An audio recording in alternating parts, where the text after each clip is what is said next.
नमस्कार दोस्तों, स्वागत है आपका डेली करंट अफेयर्स में। दोस्तों, आज की वीडियो है 17 अप्रैल 2025 के महत्वपूर्ण करंट अफेयर के बारे में। तो चलिए दोस्तों, आज की वीडियो शुरू करते हैं।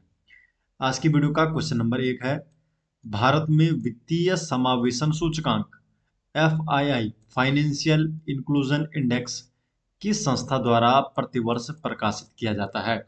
तो जो FII है, इसे भारतीय रिजर्व बैंक द्वारा प्रतिवर्ष प्रकाशित किया जाता है। बी ऑप्शन सही जवाब है। डिटेल जान लेते हैं। तो वित्तीय समावेशन सूचकांक FII financial inclusion index Bharat में वित्तीय सेवाओं की पहुंच, उपयोग और गुणवत्ता को मापता है। ये सूचकांक भारतीय रिजर्व बैंक द्वारा प्रतिवर्ष जुलाई माह में प्रकाशित किया जाता है। यह एक एकल मूल्य सूचकांक होता है जिसकी सीमा 0 मतलब पूर्ण बहिष्करण और 100 मतलब पूर्ण समावेशन तक होती है। एफआईआई में 3 प्रमुख घटक होते हैं। पहुंच, एक्सेस में 35% का वेटेज होता है, यूजेज का 45% वेटेज एंड क्वालिटी का 20% वेटेज।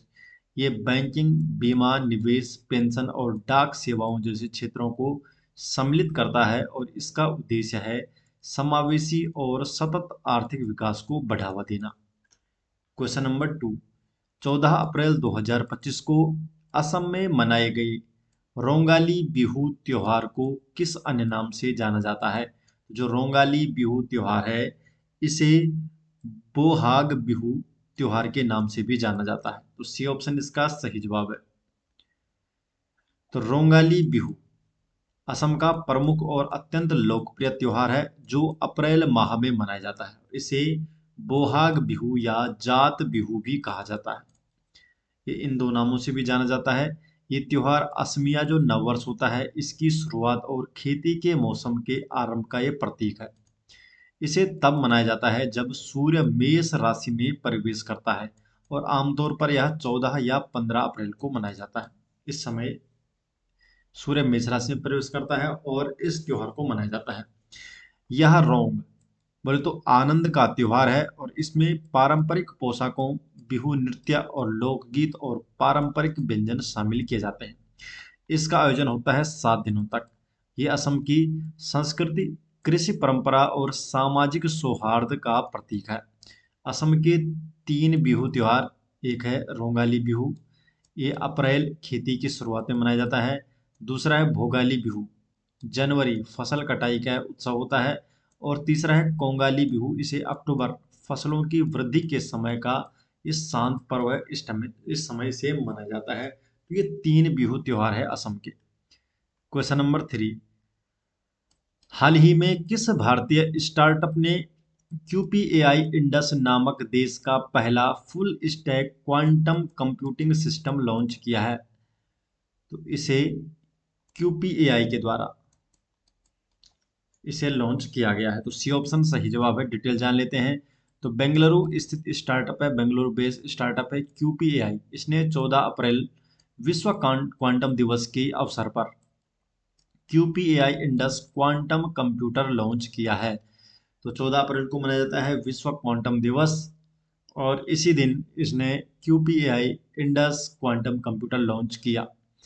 QPAI इंडस भारत का पहला full stack quantum computing system है। इसमें 25 super conducting qubit scalable control और AI एनहांस्ड समाधान की क्षमताएं शामिल है। ये क्वांटम एवं हाई परफॉर्मेंस कंप्यूटिंग का एकीकरण करता है। इसके अनुप्रयोगों में औषधि अनुसंधान हो गया, जलवायु समाधान हो गया और एरोस्पेस डिजाइन आदि इसमें शामिल है। तो इस तरीके से कामों में इसे यूज किया जाएगा। QPAI राष्ट्रीय quantum mission, national quantum mission NQM के तहत चयनित 8 स्टार्टअप में से एक है। तो जो NQM है, इसमें 8 स्टार्टअप का चयन किया गया, तो इनमें से QPAI भी एक है। NQM के बारे में जानते हैं, नेशनल क्वांटम मिशन के बारे में। तो इसे 2023 में शुरू किया गया था और ये मिशन 2030-31 तक लागू रहेगा। उद्देश्य क्या है? भारत को क्वांटम तकनीकी में अग्रणी राष्ट्र बनाना। लक्ष्य क्या है?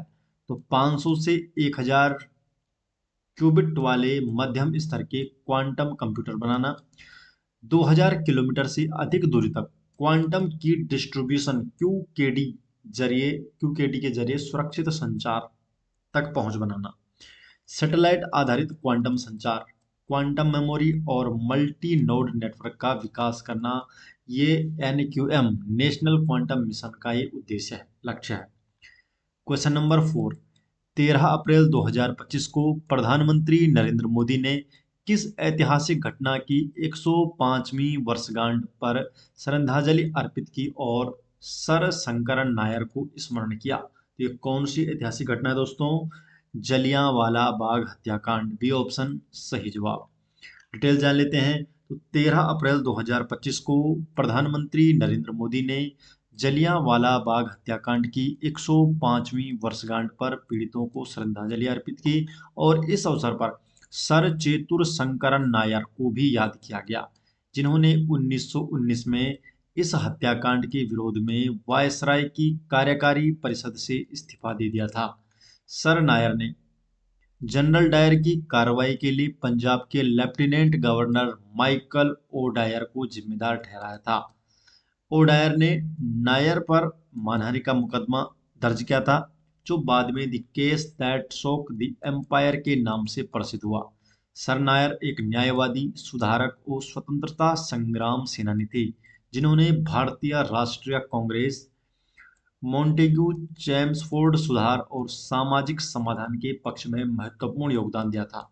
उन्होंने 1922 में गांधी एंड एनर्जी, गांधी और अराजकता, एक पुस्तक लिखी, जिसमें उन्होंने गांधी जी की रणनीतियों की आलोचना की। क्वेश्चन नंबर 5, नागालैंड सौर मिशन किस राष्ट्रीय योजना के अनुरूप प्रारंभ किया गया?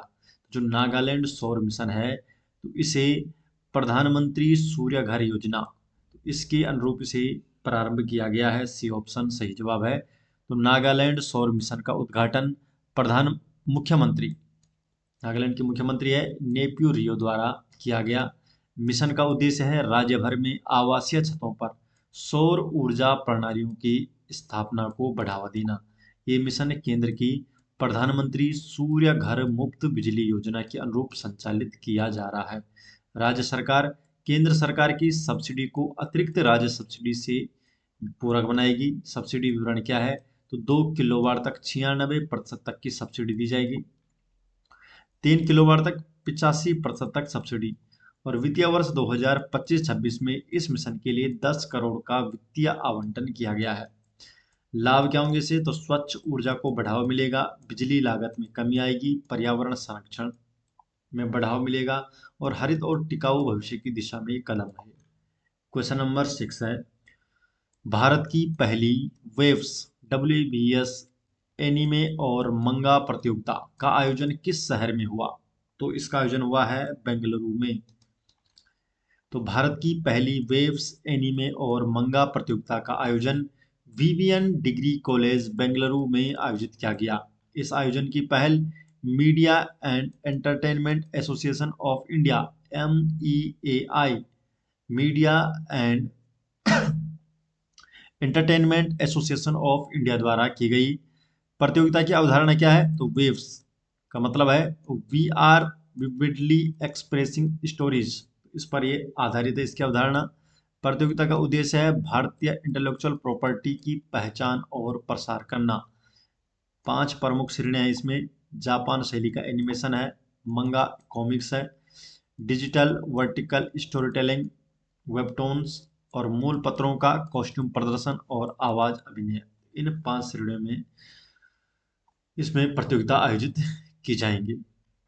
क्वेश्चन नंबर 7, वार्षिक भारत उज्बेकिस्तान संयुक्त सैन्य अभ्यास, जिसका नाम है डस्टलिक का 6ठा संस्करण, 16 अप्रैल 2025 को कहाँ शुरू हुआ है?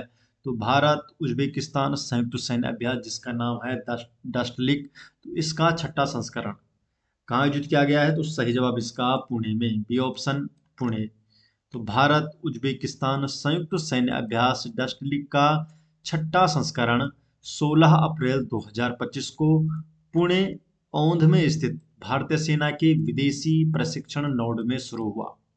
यह अभ्यास 13 दिन तक चलेगा और 28 अप्रैल 2025 तक के जारी रहने वाला है। डस्टलिक जो अभ्यास है, ये इसका 5वां संस्करण है। और अप्रैल 2024 में उज्बेकिस्तान के टर्मेज जिले में 5वां संस्करण आयोजित किया गया था, और इस बार तो ये खैर 6ठा संस्करण है जो पुणे में, भारत में पुणे में आयोजित किया जा रहा है। यह अभ्यास पहले सैन्य अभ्यास के रूप में शुरू हुआ था, लेकिन अब इसमें दोनों देशों की वायुसेनाओं की एक टुकड़ी भाग लेती है। क्वेश्चन नंबर 8, स्टेलर मॉडल नामक विद्युत उत्पाद योजना के लिए नया सॉफ्टवेयर टूल किस संगठन ने लॉन्च किया है? तो जो स्टेलर मॉडल है, तो इसके लिए जो नया सॉफ्टवेयर टूल लॉन्च किया गया है, तो इसे सेंट्रल इलेक्ट्रिसिटी अथॉरिटी द्वारा लॉन्च किया गया है। तो बी ऑप्शन सही जवाब है। तो सेंट्रल इलेक्ट्रिसिटी अथॉरिटी सीईए केंद्रीय विद्युत प्राधिकरण ने स्टेलर मॉडल नामक नया सॉफ्टवेयर टूल लॉन्च किया है। स्टेलर का पूरा नाम क्या है? State of the art total indigenously developed resources advocacy model, जिसका अर्थ है अत्याधुनिक पूरी तरह स्वदेशी विकसित संसाधन पर्याप्तता मॉडल। ये tool power generation, transmission, storage and demand response के साथ काम करता है। ये मिनिस्ट्री ऑफ पावर, विद्युत मंत्रालय की जून 2023 की गाइडलाइंस के अनुसार राज्यों और पावर डिस्ट्रीब्यूशन कंपनीज को रिसोर्स एडोक्वेसी प्लान बनाने में सहायता प्रदान करता है। ये सॉफ्टवेयर ट्रांसपेरेंट, यूजर फ्रेंडली और मेड इन इंडिया है। तो दोस्तों, ये हो गए आज 17 अप्रैल 2025 के महत्वपूर्ण करंट अफेयर, और ये सभी नोट्स आपको मिल जाएंगे हमारे टेलीग्राम चैनल पर, जिसका लिंक आपको डिस्क्रिप्शन में दिया गया है। तो आप हमारे टेलीग्राम चैनल में जुड़ सकते हैं, जहां पर आपको डेली अपडेट किया जाता है। तो मिलते हैं दोस्तों नेक्स्ट वीडियो के साथ, तब तक के लिए आपका बहुत बहुत धन्यवाद।